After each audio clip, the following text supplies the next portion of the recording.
What's up mga kapanord? Na-miss niyo ako, no? Flex ko lang pala ulit yung aking buhok.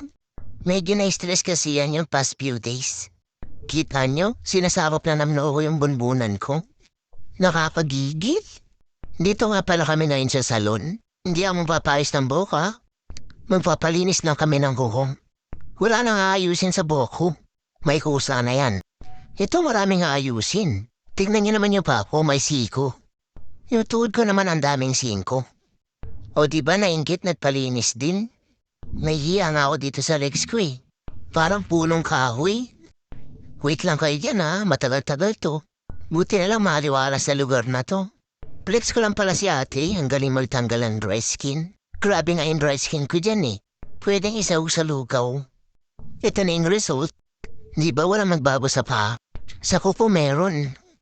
Dito nga pala kami nagpalinis. Sa Style and Smile Salon. Pupunta na pala kami palengke. May gusto na naman magpabuhat. Tired na daw siya, hindi naman kami naglakad sa salon. At ayun na nga, favorite niya dyan sa balikat ko eh. Piling ko gusto niya naamoy yung bunbunan ko. Amoy ulo daw kasi ng sanggol. Pang sanggol din yung mitsura. Taste reveal, hindi naman ah. Jake Cuenca kaya. Kung kita niyo, napakaamo ng mukha. O sige na, hanggang sa muli. Paalam!